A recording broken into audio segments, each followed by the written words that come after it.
hear us. But this is another.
Alrighty, good evening, good evening, good evening, and welcome to Choices on WSTX 970 AM on the radio dial. I am your senior host, Norman John Baptiste, also known as Bapo. And with me this evening is none other but What's up? What's up? It's your girl M Love in the house. Yep, and of course we'll shop this evening of Shanice for sure. Right. She had a pretty tough day with those kids in the elementary school where she teaches, and so She's resting. right. And then we're not too sure if Anu is going to join us this evening. But anyway, We're here. you and Apple, We're here. we can In hold the house. we can hold up the fort, you know. There are just so many things I wanted to touch upon this evening. Of course, we have a hot button item coming up later. But before we get to that, we're going to touch upon some other matters. I don't know if you know anything that's trending locally that we need to touch upon. I know for sure we've had some incidents in the community. And you know, sometimes I just don't even feel like getting into the negative things. You can't avoid them. They're going to be here with us. But I think when you're getting into the weekend, when people want to let down their hair and get away from all the stress and you know, the dis-ease of the day, you don't want to get back to these things. So let's just simply shelve these things for now. We perhaps can touch a little bit of politics. I'm not too sure, but even that we want to get into. But of course, there are issues impacting us. And folks, this is not a religious program. Like you hear the title, it's choices. It's about inspiring young people in particular, but that doesn't limit us to just the young people. It's about inspiring folks out there and transforming lives so that you can have the best version of yourself. There is a line that talks about be transformed by the renewing of the mind. And so as I get into that, I want to say to the young people in particular, because of some things I have witnessed, I want to say to the young people, I want to say to the older folk as well. Let's start off with a quote from the book of Ephesians in the Bible. Like I say, it is not a religious program, but I want to touch on that. In the book of Ephesians, chapter 6, it starts off with an exhortation to young people, children in particular. It says, children, obey your parents in the Lord and honor them, which is the first commandment with promise that it may be well with you and that you may live long. It's also a chapter that admonishes parents to not provoke their children to anger, to wrath. A lot of times, parents don't think before they take action. They bruise the up and coming ego of children, especially young males, but I do it to the young females as well. And so sometimes you got a whole thing just going off the rocks, you know. And so we need to control these things. And my young people, please remember to love your parents, to honor them, and to honor them in the things that are right. Of course, I would not encourage you to obey your parents if they're trying to get you to do something which is wrong. If they're trying to get you to do something which is wrong, politely decline. Say, no, mom, I can't do that. That I can't do that because it's unethical. I think it's illegal. I think it's contrary to what is right. and so I wouldn't do it. And the parents, treat your children well, treat them with love. Even when it comes to discipline, be measured. You know, this thing about parents wanting to just brutalize children and abuse them, in under the pretext of correcting. No, we don't support that. Now, M Love, a few things I would like us, because this is graduation time for our schools here in the territory. So we do want to extend heartfelt congratulations to all those persons who will be graduating from their respective institutions of learning. Definitely big up class of 2026. Mhm. Whether it's on the high school level or on what we call the tertiary level, where you're dealing with them on college and university. All across the board, even those in the elementary too, going on to, Mhm. And let nobody despise what you have learned, what you have mastered, whether it is on the high school level or the college level. We're preparing you. At least the schools have been preparing you, your teachers have been preparing you, your parents have been working with you, because parents are always in the mix, giving you support, um, giving the materials, encouragement in so many ways that you can stay focused and get the work done. So we want to congratulate the parents who have done an awesome job in terms of providing for the children, and just guiding them and encouraging them and seeing to it that they stick to it. There is an old saying that says, the heights that great men reached and kept were not attained by sudden flight, but they, while their companions slept, were toiling upwards in the night. And I know a lot of these youngsters who become vals and sals at the respective institutions of higher learning, they put in the time. Definitely. They exercise the effort, maximum effort, to make sure that that's where they're at. I've heard some young people talking about, the desire to be up there. They have that goal, that Yeah. dream, and they decide, I ain't gonna be playing around. I'm all boots on the ground. They go right in from the time. That's my dream. That's my goal. I want to be the Valo Sal, and I'm gonna push towards it. Absolutely. And we commend them. Yep. Good job. Yep. And the parents, I know parents feel proud when they have children who have done well, who have excelled. I did read something about, oh Lord, I should have written that down. It's about five um, youth from UVI, Mhm. and they belong to this special group, and they'll be going, but I think they're all honor students, and they've done excellent work, not just in terms of the academics, but they've been involved in different research projects with other universities. They've been involved in community assignments, and they're just simply well-rounded individuals.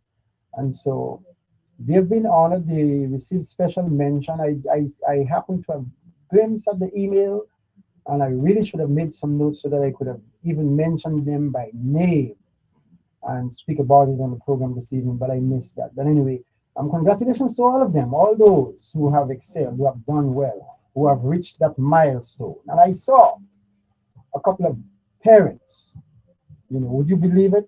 I think I saw one guy who's 80 plus, maybe 88, Mhm.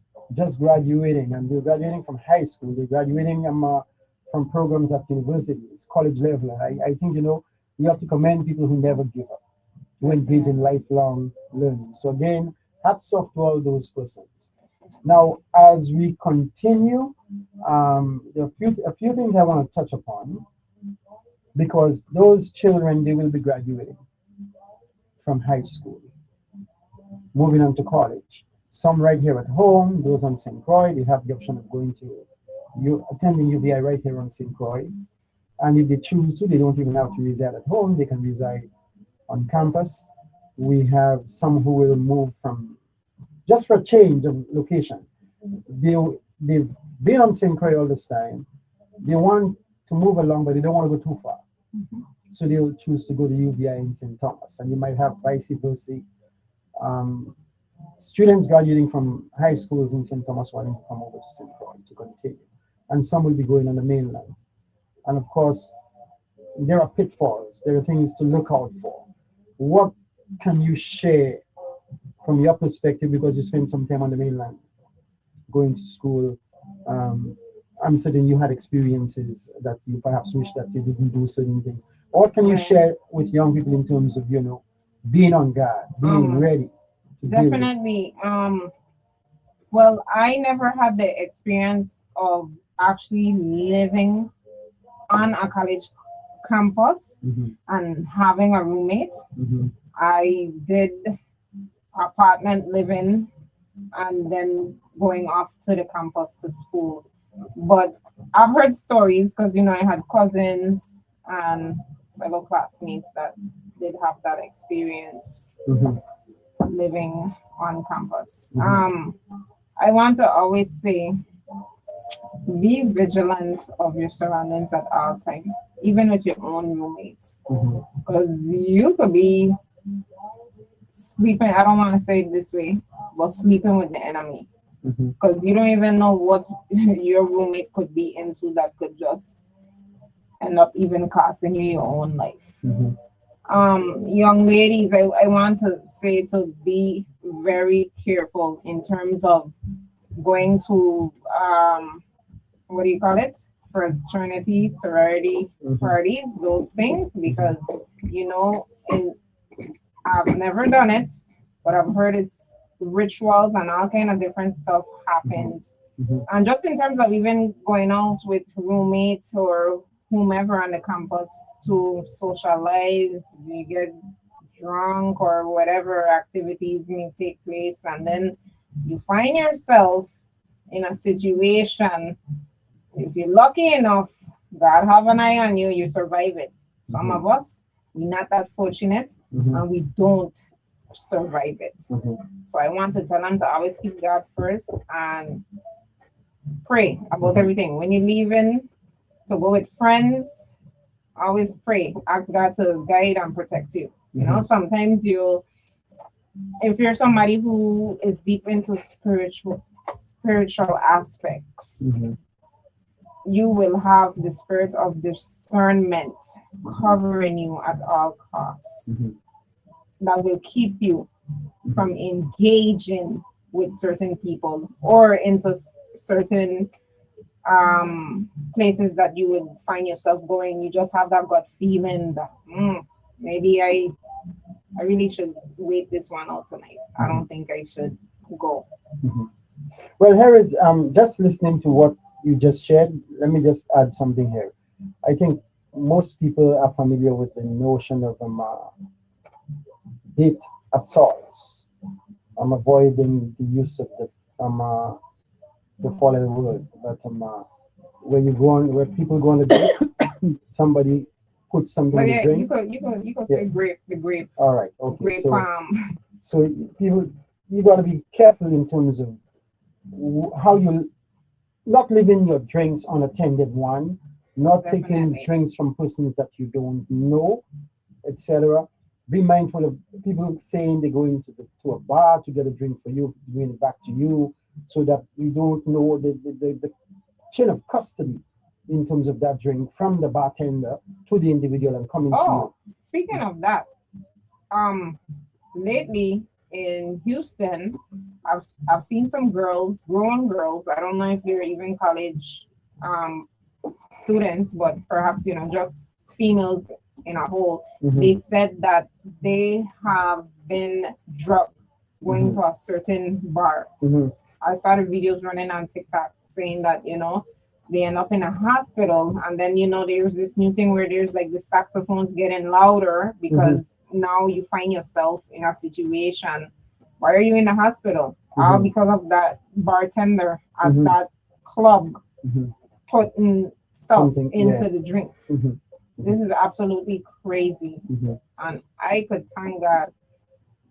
I ain't gonna say I never touched alcohol in my life, but I'm not given to that mm-hmm. lifestyle. But it doesn't have to be an alcoholic drink that they drop something into. You don't have to be. You bring your foot punch, but it's laced with something Yeah. that's going to, you know, have you in a sense being incapacitated, and they can take advantage of you. I also, one of the things I would like to warn about, well, before we even get to spring break, as part of the college experience, just in terms of being out there. First of all, and by the way, those who want to call and share with us, 340-773-0390 and 340-773-0490.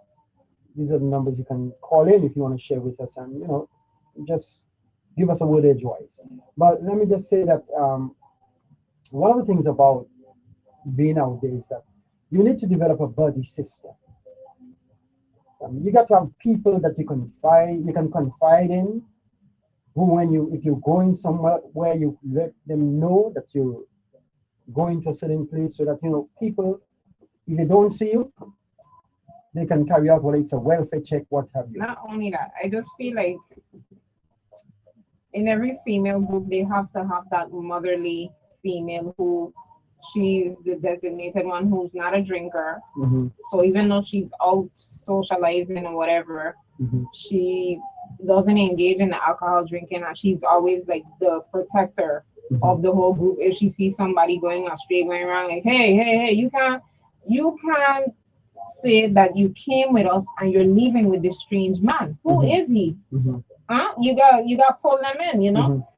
Sometimes you're gonna have that resistant friend who gonna be like, wait telling me I grown and I gonna go do my own thing. Mm-hmm. But I think that you should always make sure you have that one person Mm-hmm. who's gonna be that protector of the group Mm-hmm. to definitely pull you back from your Mm-hmm. wherever you are going astray wrong. Mm-hmm.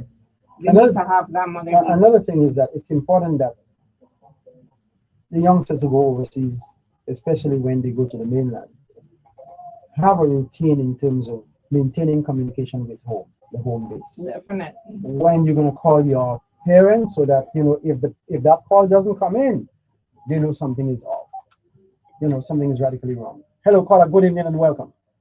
Yes, good evening. Mm-hmm. Yeah, I don't quite understand how in college don't understand what's going on. These guys have parties where they have alcohol there. Mm-hmm. Alcohol is expensive in the States. It's cheap at home, but expensive in the States because you have all kind of taxes added on to it. You have the federal tax, you have state tax, and then a lot of cities have their taxes. So you could have like 3 taxes on top of the cost of the alcohol. And so in general, alcohol is expensive in the States. Mm-hmm. So college guys who have limited funds are supplying free alcohol. College guys who we know testosterone levels are very high. They want sex. Mm-hmm. So why do you think they're giving free alcohol at parties? It's because it decreases people's inhibition, Mm-hmm. and the girls are more likely to give them sex. Mm-hmm. So they're trying to get them drunk too. So that and you hear many stories of women who have sex with guys, and the next day they're like, "Why did I do that? Mm-hmm. I'm not attracted to the guy. I ordinarily I wouldn't have sex with, but I got drunk. My inhibition is lowered, and next thing you know, I'm doing what they call the walk of shame, Mm-hmm. which is leaving the place the next morning, embarrassed that you had sex with the guy you had sex with. Mm-hmm. And sometimes the guys even record what is being done. And also pass you along to other guys, Uh-huh. depending on how drunk you are. Uh-huh. Wow. So it's a thing that happens, but at the same time, it's like, how these are young ladies that are in college. They made the grades to get into college, passed the exams to get into college, but they can't figure this thing out. Well, here is an interesting thing. I know of at least one case of a student she is actually the daughter of a pastor, and she fell into that trap where she went away and ended up getting pregnant. So that even it doesn't have much to do with socioeconomic background, and you can still fall through the cracks. No, not at all. And it's important that we speak to young people. We give them the right set of admonition so that they will keep a steady head and don't fall into these things. Because I'm gonna tell you what, even when I attended college, there was this thing that the guys used, the three F's. The first one was to find them, and the last one was to fool you. When you find them, you fool them, and Mm. we know what the last one was. So Yeah, it's like women going through this as a willing victim in a sense that they know better, but they want to believe this fairy tale or something. I'm not sure exactly what it is, but it just seems to me that they want to believe a fairy tale. no, I don't think that's what it is. There are a number of things. You have the psychology of the crowd there, where young people, like, it's like, and we're going to be discussing that later on in the program. Everybody's doing it, so why Yeah. shouldn't I do it? Well, the thing too, which I was you mentioned something that the universities play a role in this. They want their students to interact. They want them to become friends and to do activities together. So they at the beginning there's all kind of orientation programs trying to get you to interact and to trust your people that you just met. Uh-huh. And so the university play a role. They create an environment where people think it's safer than if they were just on the street. That maybe if they just met somebody, just at the shopping center or at a bar. They create an environment of this trust. So people, I think that's part of it. That the student feel not thinking that I just met this person. I don't know who they are. But the university gives you that feeling that you do know who they are when you don't. Uh-huh. And so I think there's a lot, and then they also underreport the rapes and stuff that take place. So somebody gets raped and they put it down as a sexual assault. So students usually don't realize how dangerous the campus actually is Mm-hmm. because of active things that the university does. Because of course, parents aren't going to want to drop their kids off to a school when they're concerned about their safety. So there's a lot of things that happens that set women up, and they don't realize that there's a lot of rapes that take place Mm-hmm. on college campuses. Mm-hmm. It's not a safe environment. You have to think that you are just like if you were in a city in an apartment by yourself, and look at your safety. Uh-huh. In fact, there was just a killing in University of Washington, a 19-year-old. Apparently, he's been in school for a while. So it seems like he might have went in when he was 15, and then he changed schools from University of Mexico to University of Washington just recently. And he was transgender, male, but living his life as a female. And he was killed in the off-campus apartment laundry room. And he was stabbed at least 40 times. And they caught the person. They got the guy on camera. He came in, into the apartment complex. He had like security cards, but he went in after a woman who went in. I just went in, behind her. Mm-hmm. He looked around in the laundry room, looked at where the cameras were and stuff, left, and then he came back, and this transgender female was in the bathroom, and he disabled the camera, and then left. Then they saw him on another video camera leaving, and when two other students went in, they found the person dead. Now that's that, and you see, these are the things that we need to talk about so that our young people living from here can be adequately informed. We have a case of another guy. I forget his name right now. I think that happened somewhere in Ohio, thereabout, where the children were staying. The students were in an off-campus housing, and this guy went in there. He was a doctoral student went in there and killed about 2 or 3 of them, I Oh think. yes, that was You in know. Idaho. Yeah. Yeah. And so, I mean, it's crazy. And then there is this other case that happened in, I think it was in Atlanta. Again, I think that had to do with off-campus housing, where this girl was sharing with another girl, and the other girl's boyfriend made a pass at her, hit her, and she resisted, you know.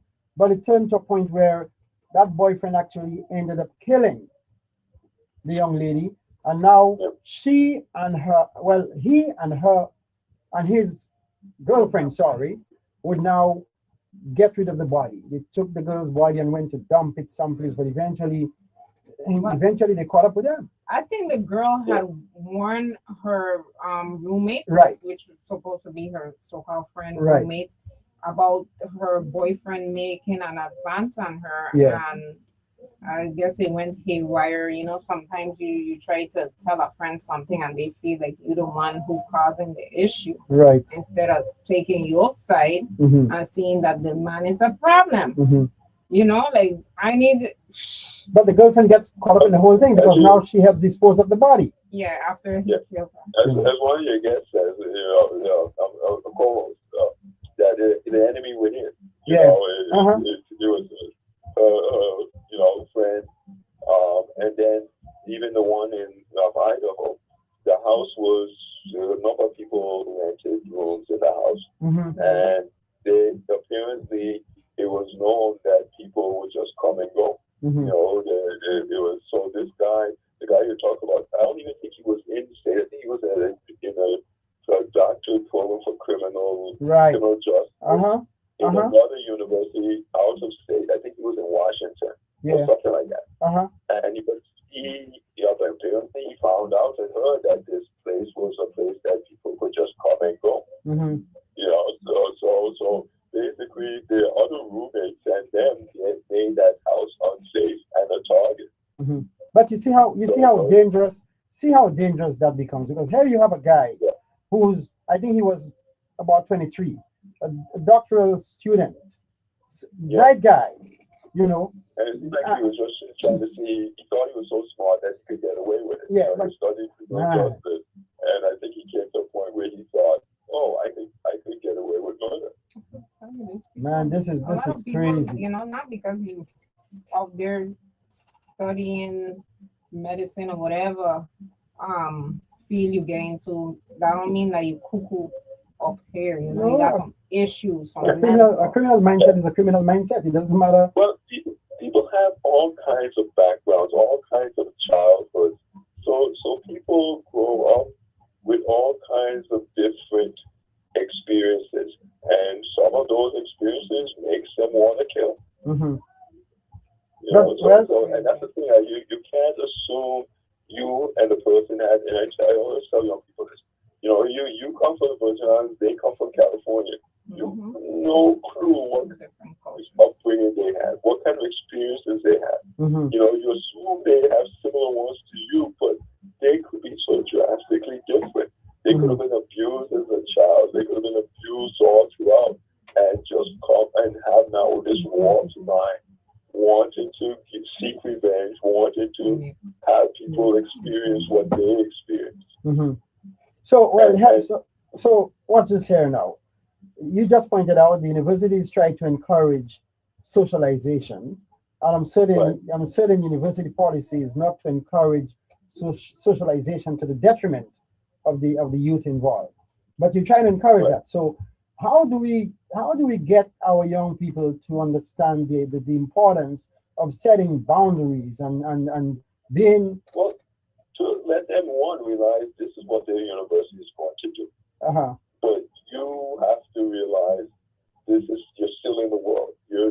It's the environment is not as safe as they're going to paint it. You still have to pay attention to your surroundings, pay attention to people's behaviors, just like you're gonna have to do anyway when you graduate. mhm, You have to look at for signals. The best defense is seeing something coming and avoiding it. You're walking down the street, you're seeing some guy or something don't look right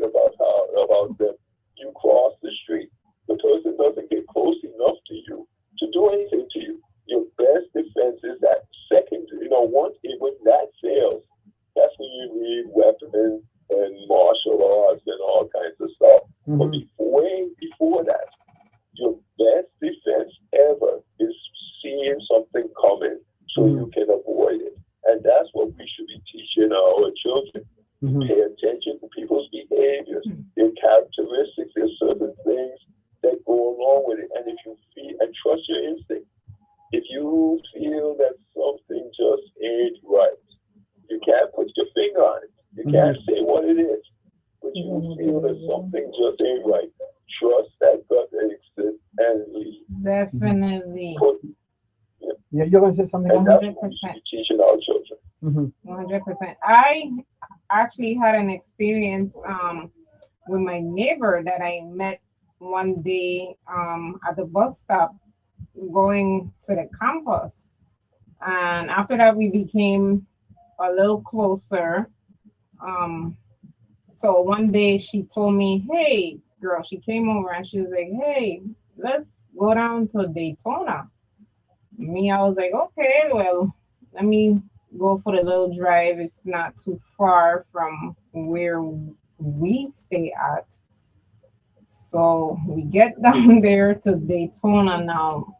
Mind you, on the way coming back home, this girl now tells me, girl, now she had a beer. I don't know if it was Colt 45 or whatever.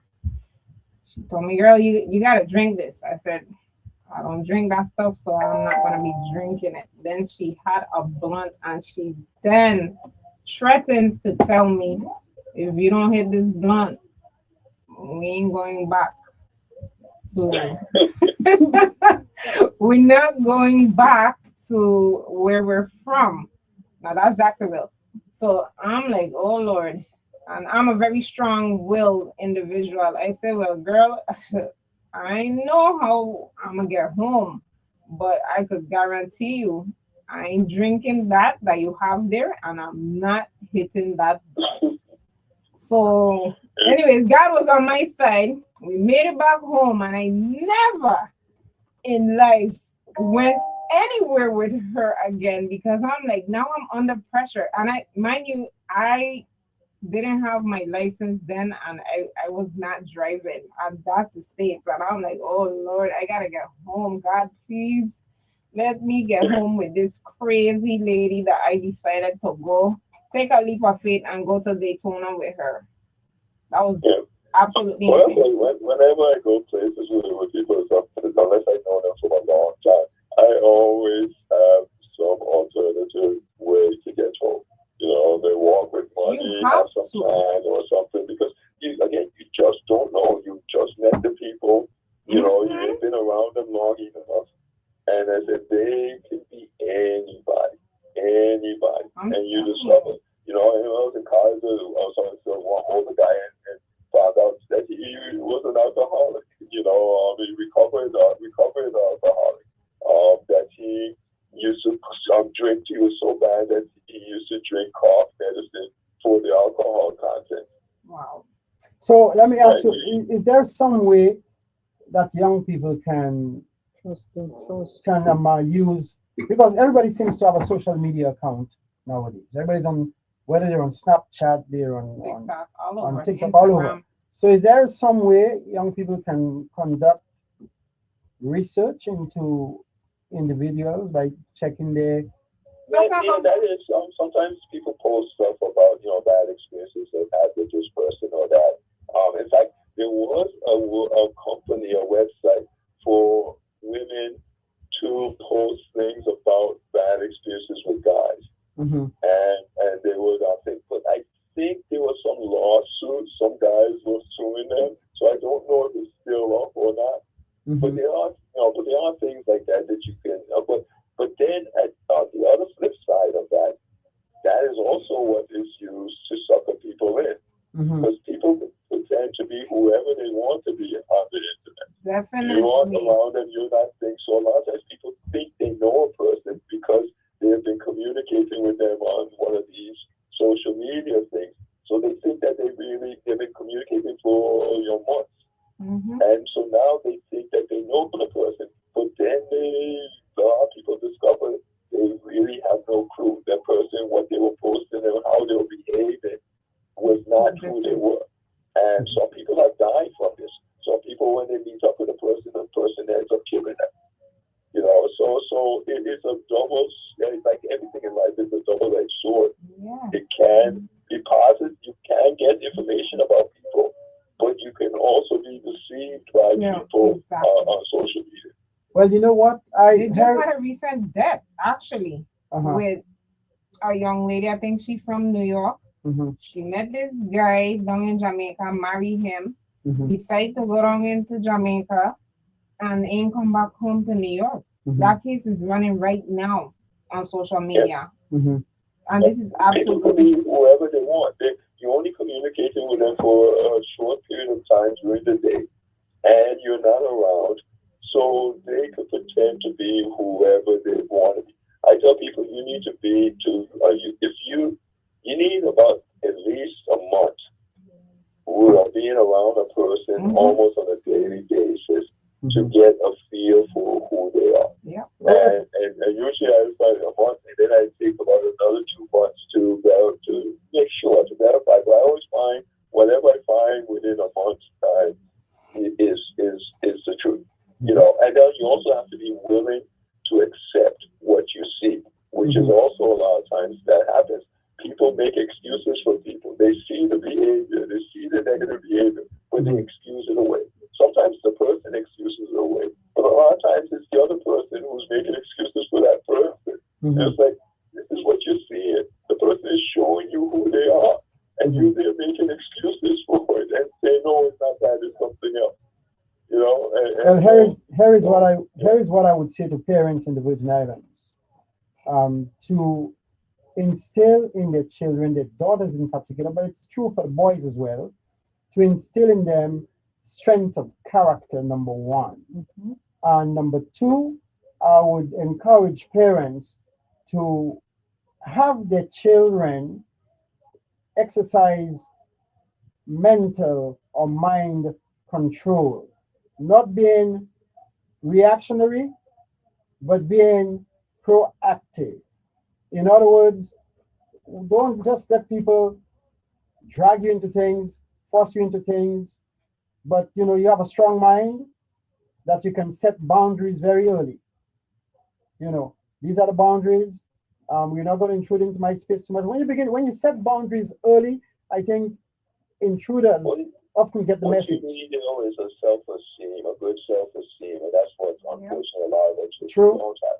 True. So that's where the peer pressure and stuff works. If you don't feel good about yourself, you rely on that friendship to make you feel good. With self-esteem, we have to be careful when we're disciplining our children, not say things and that make them feel bad about themselves. And that's what we do to try to get them to stop from really severely hurting themselves.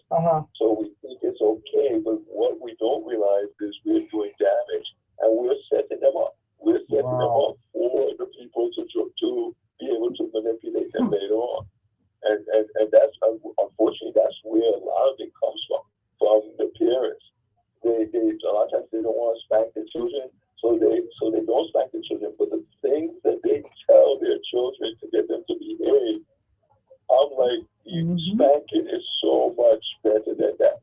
That stuff is going to last. They're not going to remember the spanking unless you get severe with it. And you don't need to. 3 swats on the arm is enough for a little child. You don't need to be going all out, frying pan, iron, whatever. It's totally, and in fact, I think that's not effective because the child forgets what it is that you're spanking them for. They're just trying to get away from the pain and the danger, and they totally forget, what it is that you're disciplining them for. And so we go overboard, or we go the other direction. We don't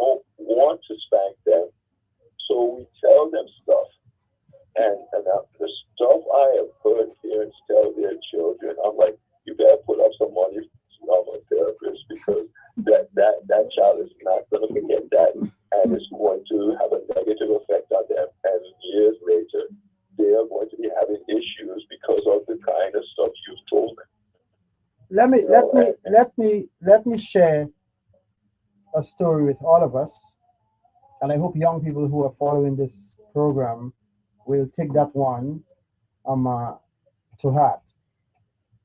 A young woman moved to Atlanta to study. She moved to attend college in Atlanta. She was driving from, I think she was coming from a party or someplace, but she was going back to the campus. When she stopped at the traffic light and a car pulled up next to her, and the young man signaled to her to lower her glass. So she rolled down the glass, and there was a quick exchange of telephones. Brief conversation at the traffic light, an exchange of telephone numbers, and moved on. And for some reason, they reconnected telephonically. Eventually, a relationship developed. She was dating this young man, and she says that the young man was very handsome. You know what? Eventually, she gets HIV from the young man. The young man was born with HIV. It's not to say he caught it from running around, but he never disclosed to her that he was HIV positive. And I think I read about this. And this young lady was devastated. Now, thank God, she eventually did get somebody to fall in love with her, marry her, and taking care of her. Because of course today people can be HIV positive, and if they're getting the right medication, etc., they can live with it like, it can be treated. But I'm saying, imagine that you've gone to a place to study. And we're attracted by good looks. Unfortunately. This is the same case. They were saying that the family knew that he was HIV, but never told her. But and she got it. But you see, again, everybody has a responsibility. The young man has a responsibility. His mother, his grandparents, others, they have a responsibility. To disclose that that the young man is HIV positive, and so you know what you're dealing with. And I'm bringing up these things so that our young people and even the parents listening to this program can discuss these matters with their children. It's important that you have communication with your children so you can guide them in the right way. But did you hear what happened in Houston, Texas for spring break? I don't know how true the stories are, but there is people went wild during spring break, and then there was this high elevated STD rates skyrocketing in Houston. Yeah. But Atlanta has an issue. Houston has I was just about to say that. I've heard that they have HIV is just running rampant there. Wow. Yeah, and then people still just not being cautious and just doing whatever. Ever since PrEP and ART or whatever was introduced, and they said you could sustain yourself, people don't care. It's like HIV is nothing to them right now. This is just the wrong mindset to have.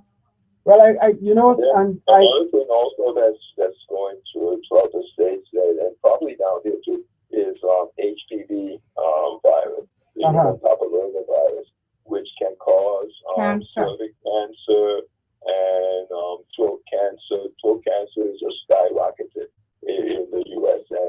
and also in the Caribbean, like Jamaica. There's a lot of it, and it's mainly because it can be passed on by oral sex. Right. And oral sex has been increased, and people don't realize there's this risk. And then additionally, guys can have it and not have symptoms. And so guys can get it and don't even know they have it, and just passing it on to everybody they have sex with. And that's a lot of what's been happening lately. Women they're getting themselves tested, but nobody is really talking about the HPV. Since the guys are not. And there's a vaccine for it, but again, a lot of people don't. I may not know about it, so I don't know what the deal is. But they're saying that this thing is just running rampant in the U.S. definitely. And I think anybody listening, young people, anybody, even not so young, but like middle age adults, we just need Yeah. to be vigilant Or get with. the vaccine. Yeah, If you're going to be out Well, there having sex, without protection, without a condom, go get the vaccine because, as I said, guys don't they have symptoms, carrying so exactly. you know, well, so it's they may well, think they're fine. yeah. Well, here's the thing. Generally speaking, we have a very casual attitude towards sex Yeah, nowadays, and so I think parents need to kind of deprogram that mindset from the children to let them understand that we gotta make a shift Serious. away yeah. from that And as I said, a lot of mindset. people think all sex is safer, so they No, no. would have oral sex with somebody that they wouldn't have regular sex with, thinking that they're safe. But with this human papilloma, as I said, it's tied to cancer. You I, Hmm. could end up with cancer because of it. I'm aware of that, and I don't know if I mentioned that on this program one time about this guy who gave a ride to a young lady right here on St. Croix, moving from Frederickstead, heading east. By the time they got to those of you who know St. Croix, by the time they got to the Campo Rico area, um, she asked the guy to make a beeline to get in there, get some stuff, stuff to get high.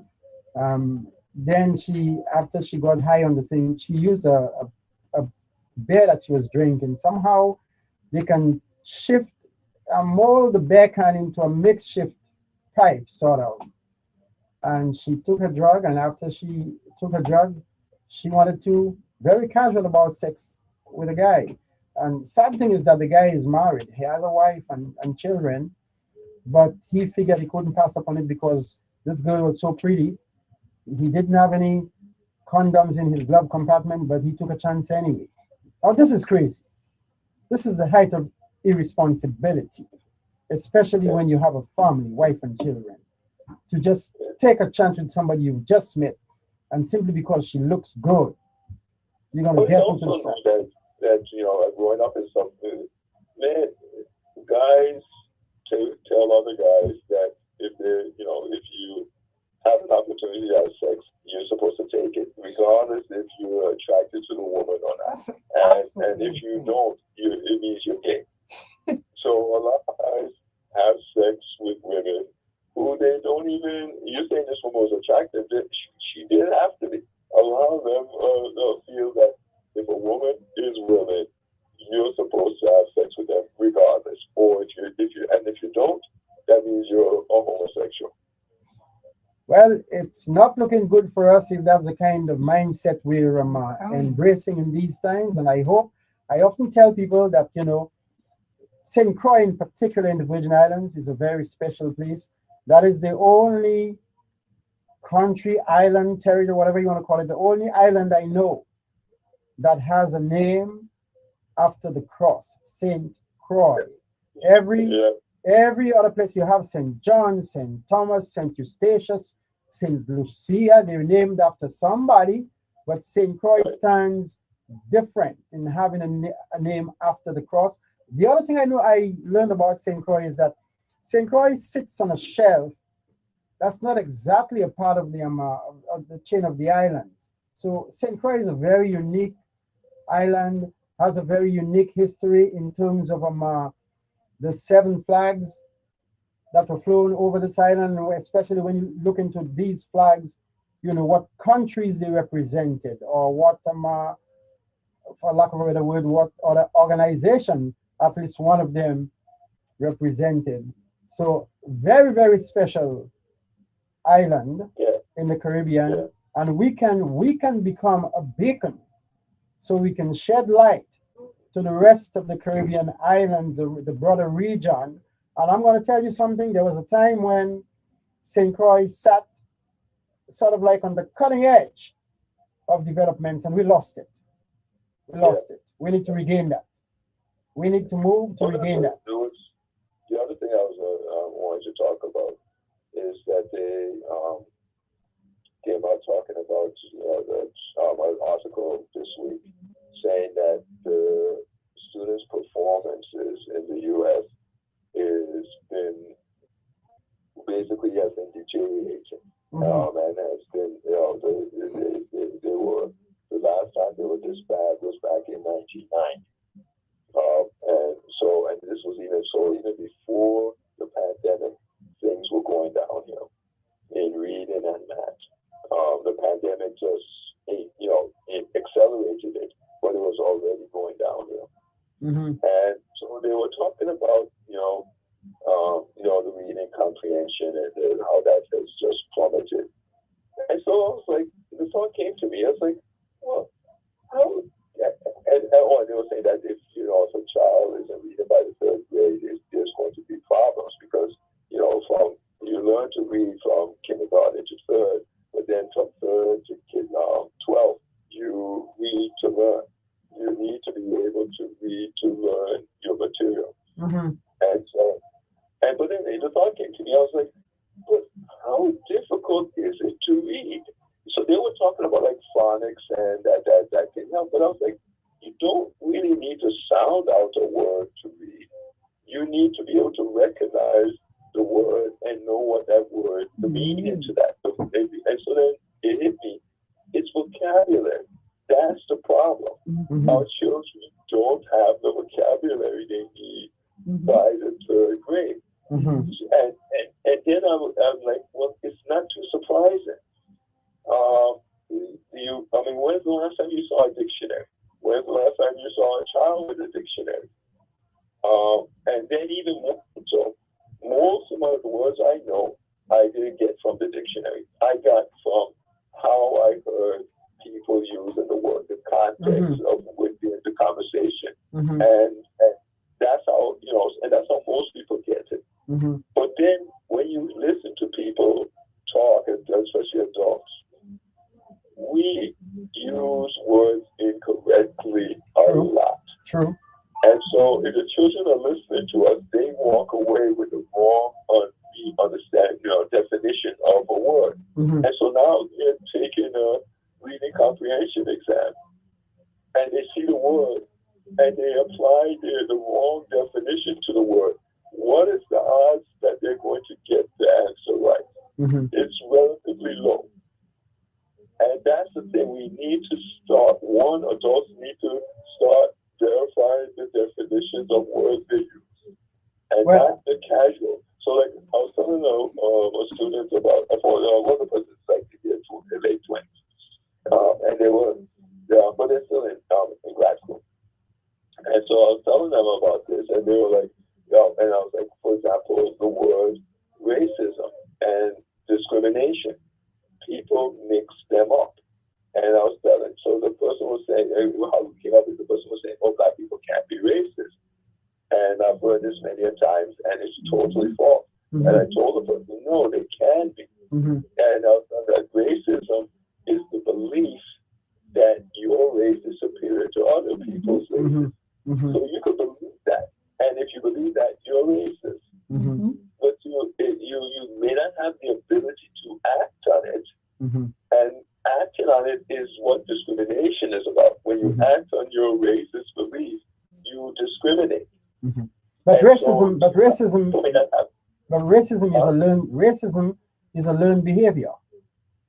And well, again, it's a belief. No, it's not even a behavior. It's a belief. The behavior is discrimination. Okay. All right. Racism is a belief that you believe your race is better than other people's races. So you don't even have to act on it. You don't even have to do anything.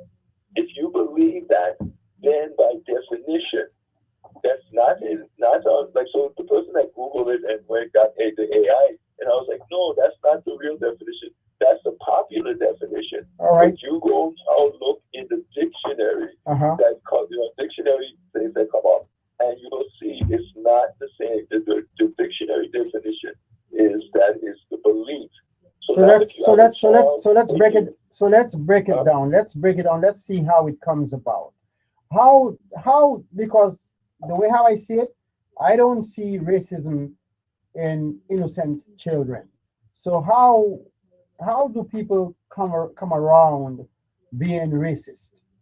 Well, Well, think about it. So you're a child, your parents are going to be of your race.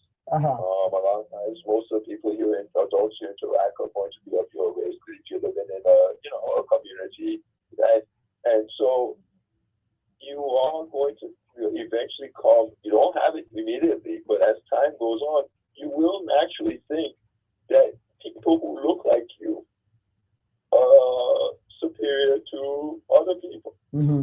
because the adults around you who have been able to do all kinds of stuff Mm-hmm. look like you. So how do we? it's a But kind of so thing so hold on, hold that on, hold on, hold on, hold on. How do people learn?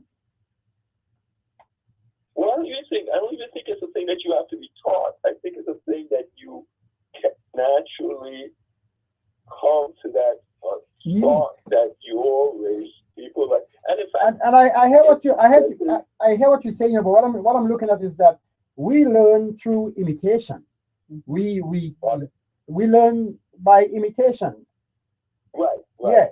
So that to me, I'm saying that if you just put a group of, let's say we take some colored children and some white children, ages let's say like 2 3 years of age, and we have them together, I don't see them acting out of racist tendencies. So to me, it gets to a point where the child has sort of been indoctrinated. The child has learned. I don't know, because usually children. So if you have children in a multiracial school, Mm-hmm. they tend to, for the most part, separate by race.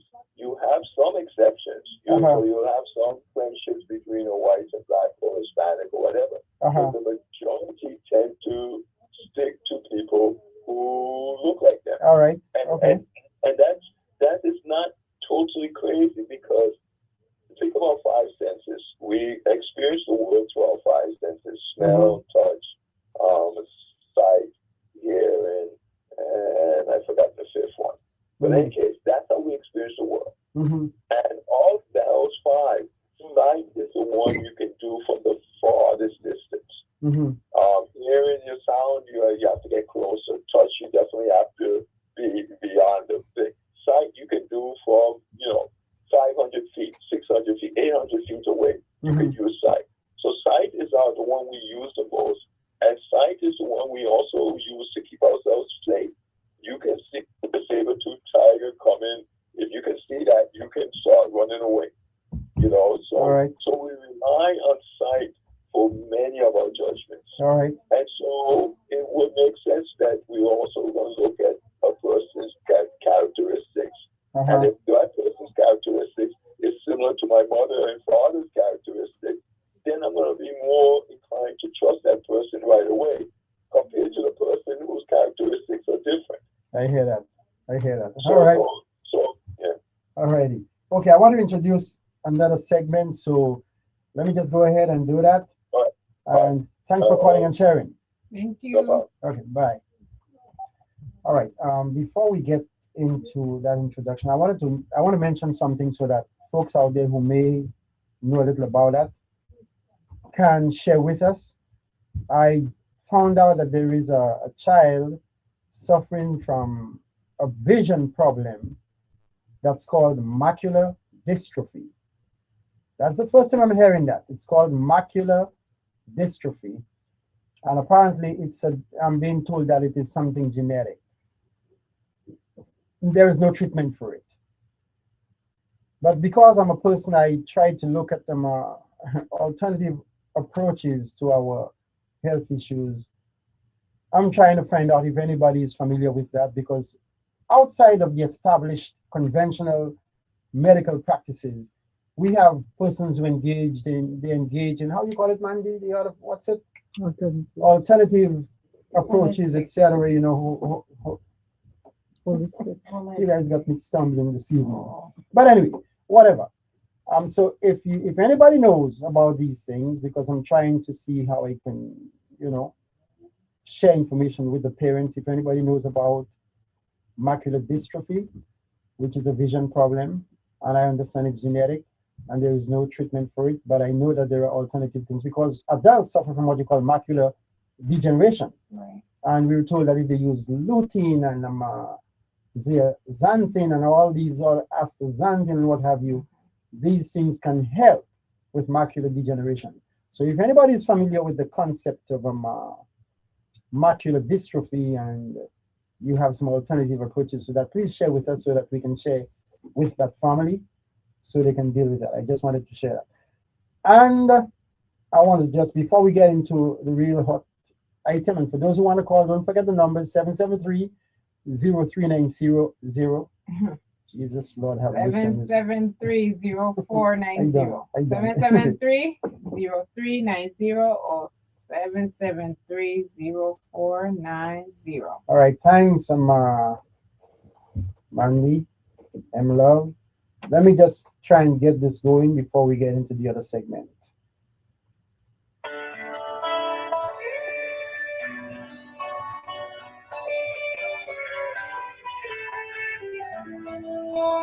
Every choice got a consequence. Every story got another side. Welcome to Choices Radio. Choices, choices. Tell me what you're gonna do. Life keep testing every day, and the pressure coming at you. Choices, choices. Right or wrong, it's up to you. Real people, real situations, talking truth and choices too. Like your love, heartbreak, family stress, social media causing mess, street life, school life, relationship pain. Everybody searching for a better way. Think of where you at. One can change your life. Listen to the voices helping you survive. Choices, choices. What would you really do? In a conversation tonight, we wanna hear from you. Choices, choices. Every part of you. Tune in every Friday night to the hottest show for you. Choices Radio Show. Real decisions Radio Show. Live your future. Radio Show. Choices Radio Show. Choices Radio Show. Choices Radio Show. Choices, choices. Tell me what you're gonna do. Life keep testing every day, and the pressure coming at you. choices, choices. Right or wrong, it's up to you. Real people, real situations, talking truth and choices too. There you got it. It's all about choices. You know, you make a bad choice and it ends up in disaster. Love, you want to share the episode with us for tonight? If you don't mind. We got a hot one, you know, folks. We want to, and those of you listening, viewing, give us a call if you want to share on this one, because sometimes parents can really take the wrong turn in dealing with, you know, situations that impact their children. And so, you got it, Mandy? Yeah. Let me see if I can read it. All right. The print a little small and me have the great eyes. Mm-hmm. So let's see. Caught in the act. A single mother named Denise. She works long hours to provide for her 16-year-old son, Jamal. Denise believes Jamal is a respectful young man who spends most of his time focused on basketball and school. One Friday afternoon, Denise leaves work early because she isn't feeling well. When she gets to the house, she notices that the house is unusually quiet. As she walks toward Jamal's bedroom, she then hears voices and proceeds to open the door, only to discover that Jamal and his 15-year-old girlfriend, Kayla, has been in an intimate situation. say goodbye to 45 Denise immediately becomes emotional and angry. Kayla starts crying while Jamal tries to explain that they are in love and that everybody their of age is extra doing weight. it. Denise orders Kayla to hold on a second there. Denise orders Kayla to call her parents to come pick her up immediately. Things become more tense when Kayla's father arrives, furious, accusing Denise of allowing the situation to happen under her roof. Denise fires back, saying both teenagers made the decision together and parents cannot monitor their children This every situation happened second. under your roof, and you let it unfold right before your eyes. Over the next few days, rumors begin spreading at the school. Jamal becomes embarrassed and he has withdrawn. Kayla stops attending classes for several days. The two families start arguing over the blame and responsibility. Denise struggles with whether she handled the situation correctly. Some relatives say she should punish Jamal harshly. Others say this is a wake up call for better communication about sex, boundaries, and responsibility. The situation becomes even more complicated when Kayla later tells her mother she believes she may be pregnant.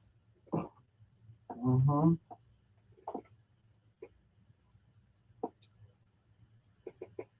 Did Denise overreact or did she react appropriately? All right. Let me just my phone. For some reason, my phone is just messing up, so I just shut it down. Getting out of control.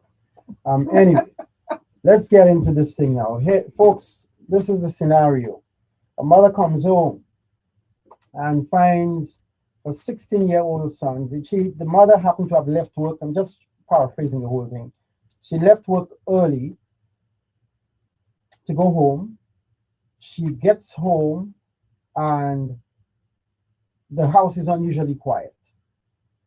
The 16-year-old son is in his room with his 15-year-old girlfriend and they're making out. You know. So as a consequence, the mother decides she steps in and of course begins to scold. The girl is making excuses and she's crying.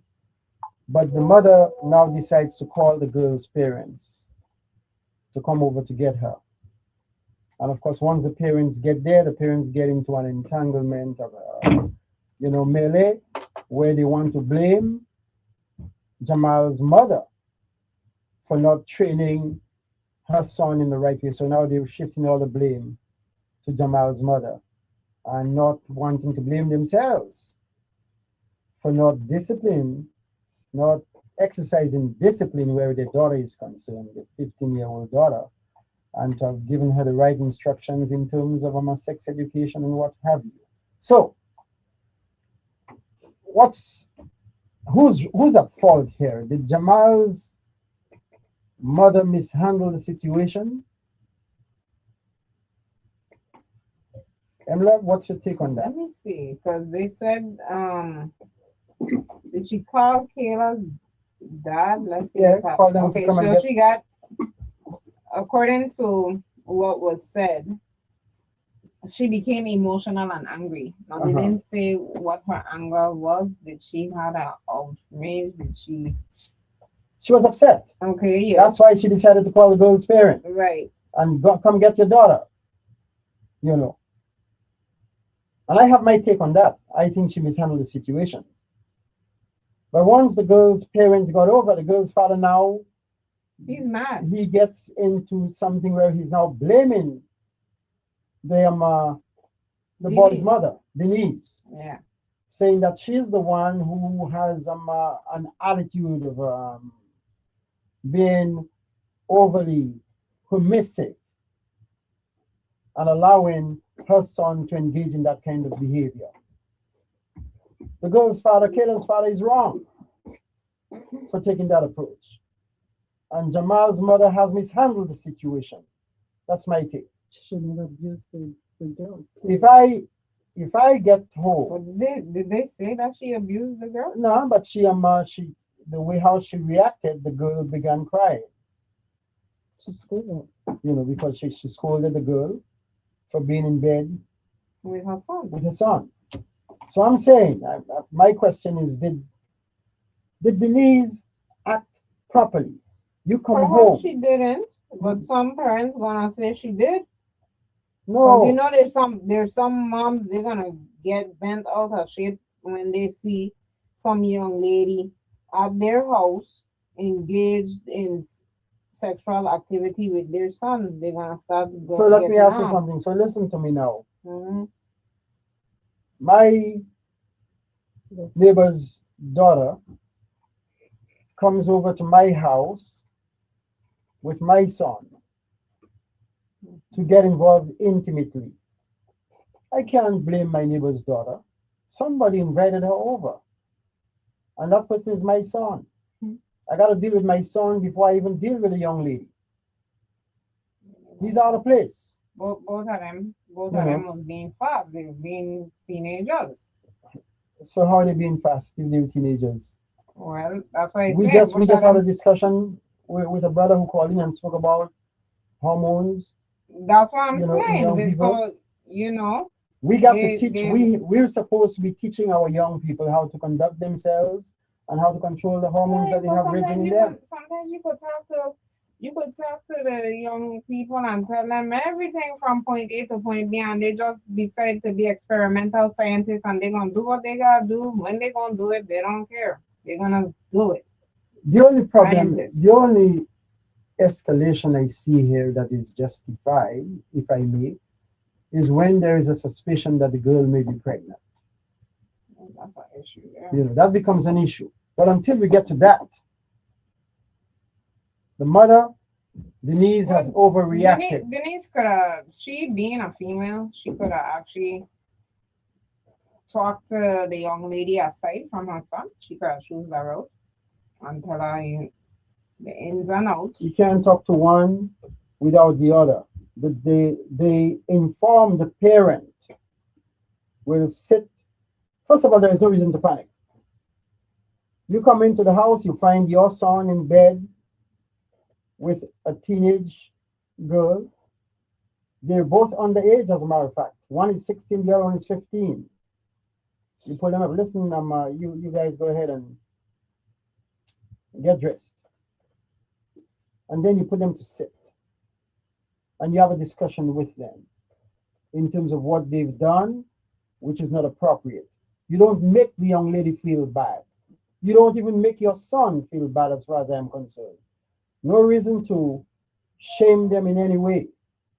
You talk to them as the informed adult in this scenario and show them where they have crossed lines. They've engaged in what they should not have engaged in.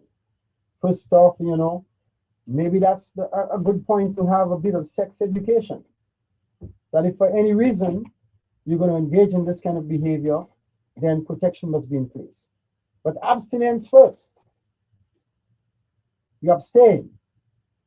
And if it's going to come to a point where you're going to get into that, then there must be the proper approach. Hello, caller. Good evening and welcome. Yeah. I think you might have got something wrong. I think, if I'm not mistaken, the mother was chastising her son. Right.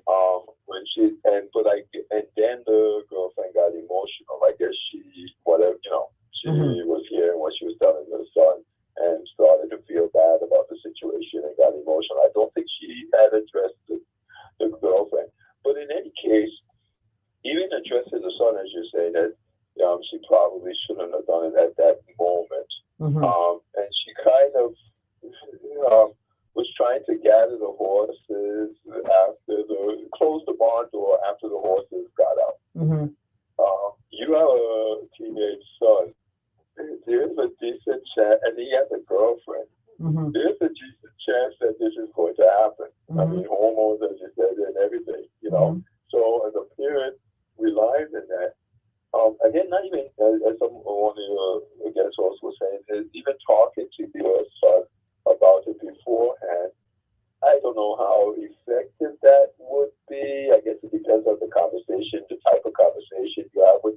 But just telling them not to do it is not going to probably work. So you would have to put things in place like having neighbors and letting them know if the and letting them know to people watch at their house and to let them know what happens when you're not around and letting your son know that the neighbors are looking out.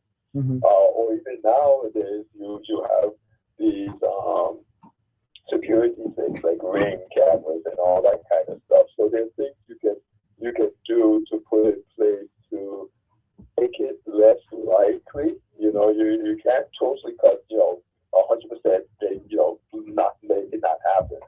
There's nothing in life like that. Even bulletproof vests don't always work. So you can just only thing you can do, as I've said before, only thing that you have guaranteed in life is death. All of it is really done, eventually done. But everything else is about probability, making it less likely or more likely. So you can make it less likely for it to happen, but you can't totally stop it from happening. But that's the best you can do. Well, let's be for real. Do you think that she should have called the girl's father to come get the daughter? Who's going to get her? She's going to drop her. That's what she's going to drop her home, but she can't just have to go walk home. The next thing you know, something happens to the girl. No, I wouldn't suggest that, but I would think that even if I'm going to drop her home, I would not even personally. I would not discuss that with the girl's father. I would have spoken to the two youngsters and let them understand. Yeah. Let them understand, what they're getting into and what the consequences may be. I would use it as a teachable moment, if I may, where I can instruct them in terms of, sound sex education, if I may. Right. I would not bring the other parents into it. Now, if for some reason there is a suspicious. If the girl's upset, though, I guess you could try and calm her down and have that speech. But apparently, the mother doesn't seem like she was in that frame of mind, or it probably would not have gotten to that point. So I don't know.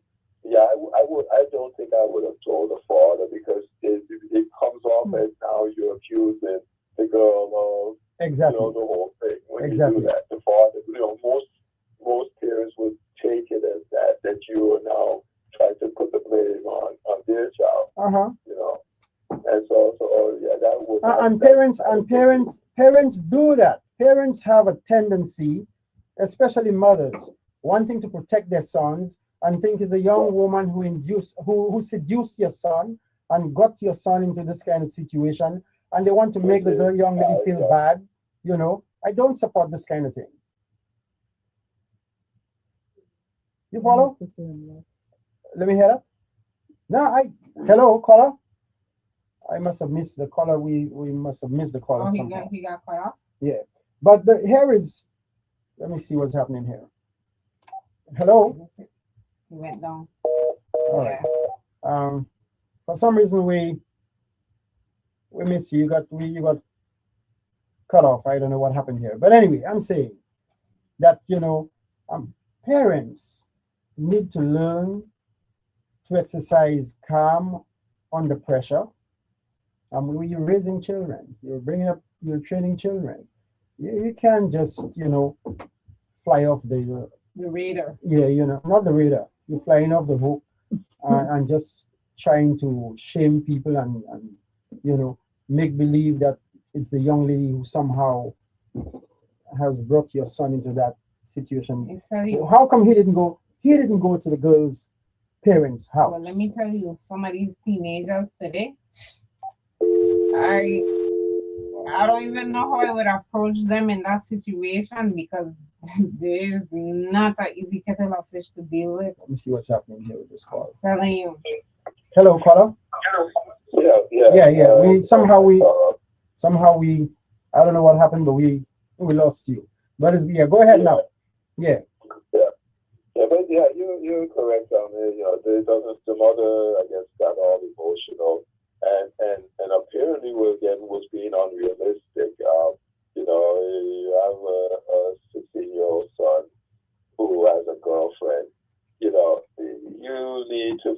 time that you realize that you need to have a talk with him. Mm-hmm. Because what else is he going to be doing if if with a girlfriend? Mm-hmm.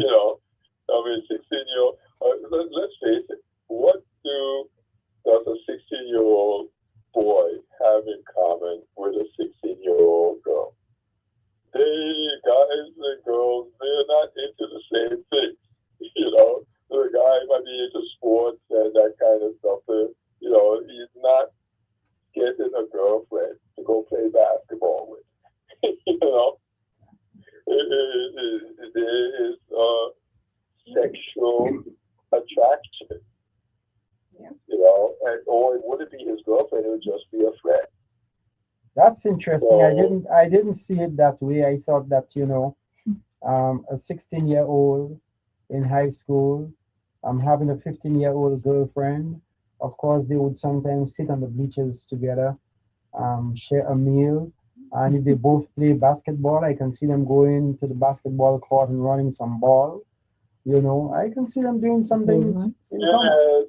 it's not impossible. Anything is possible. But Mhm. You take 100 couples, and most of them, the interest is now. The question is how far they're going to go with it. Mhm. But there's a physical attraction. That's the whole point of having a boyfriend or girlfriend. You're Mhm. physically attracted to them. Mhm. On top of you might have some interest that you share together and stuff. But before that age, boys are playing with boys, girls are playing with girls because that they have things in common. Then when the hormones start to kick in, or now they're hanging out with each other. With elementary school, you don't see boys and girls hanging out with each other. It's a rare occasion. This is the age of the internet, Then when the hormones start to kick in and they start having attraction, then all of a sudden now they're hanging out with each Yeah. other. But head is here, my brother. This is the age of the internet. These children, they're playing all kinds of games. They have them. How you call what's the games that they have got, Mandy? Or Roblox. Roblox and all kinds of things. They're playing and they're communicating with each other. So a 16-year-old and 15-year-old can engage in all of these things now. Right, People, but then there won't be boyfriend and girlfriend. They'll just be friends. And in fact, a lot of the video games they play in their own homes. They don't even nowadays. They don't even get together to play because they can play over the internet. Yeah. So if they're a girlfriend and boyfriend, there is some level of physical attraction in the activity.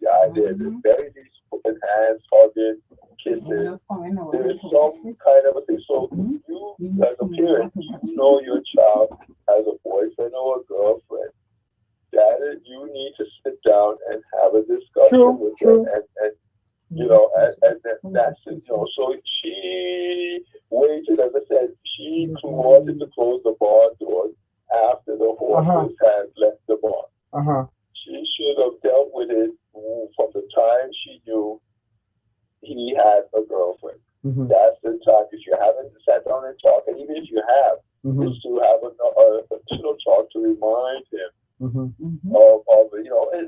yeah, you're going to have feelings. You might want to lead to that, but you're too young to handle the consequences. Just like with a car, we don't give a 13-year-old a car because they're too young to handle the consequences. If everything goes right, it's fine, But what if somebody hits them?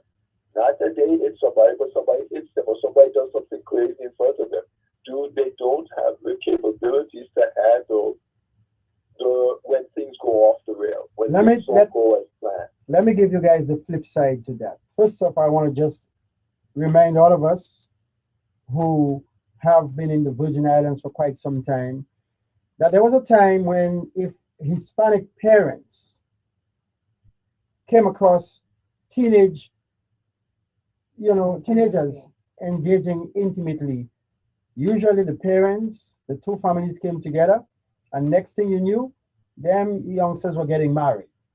Yeah, that's how it used to be. Now, I know what you're talking about. You don't see that happening. But I want us to be realistic. As Virgin Islanders, we got to take account of what's happening. We have situations where 15-year-old, 16-year-old girls don't even go with 15 and 16-year-old boys. They gravitate towards older guys. We have a guy in prison right now. He was about 30, messing with more than one girl, age about 15, 16, and he went as far as even recording stuff. And apparently one of the girls, once she found out that he was messing with more than one, she went as far as taking this to her parents, and brother ended up going to prison over this scenario. So we got to, at some point, man, we got to be realistic, and we got to talk to the children to keep them in line. You know. Well, and I've noticed that younger girls, younger women, and I would say girls, seem to be more interested in older men nowadays compared to in the past. And I suspect it's because of the absenteeism of fathers.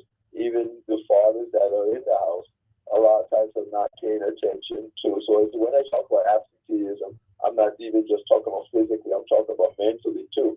That there are many times the father is in the house, but not paying attention to the children, not paying attention to their daughters.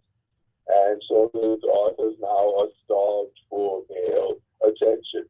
And so they will do whatever whatever is required for them to get some male attention. So the male, they know the male is interested in sex, they will have sex.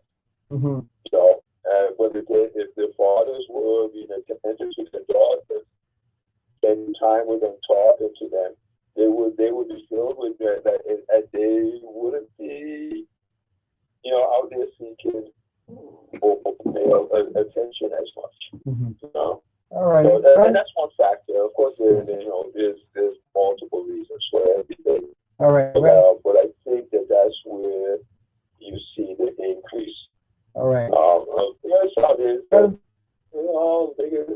got their own lives. They're so busy with their own lives that they don't seem to have as much time with their children. Hopefully, all this gives us, reason to pause and to recheck what we've been doing, how we move along, how we deal with the youth, and lessons to be learned. But the time is fast spent. So I want to thank you for joining us this evening and sharing with us. Always appreciate it. Thank you very much. All right, bye. Appreciate it. The time is fast spent. Yeah. I haven't seen Josh, but let me just play this. Okay. Because I was just gonna fire this one again. Go ahead. Let's see. Boy, these phones are giving me a lot of. Them phones just give me problems tonight, I don't know why. So, alrighty, that's okay. Couldn't get it done, folks. Sorry. We'll do that next time. Josh, can you give us a close up with that song? Yeah. Let's rock. So again, folks, thanks for joining us this evening, and you guys stay strong, give thanks and praises, and we'll reconnect then. Bye.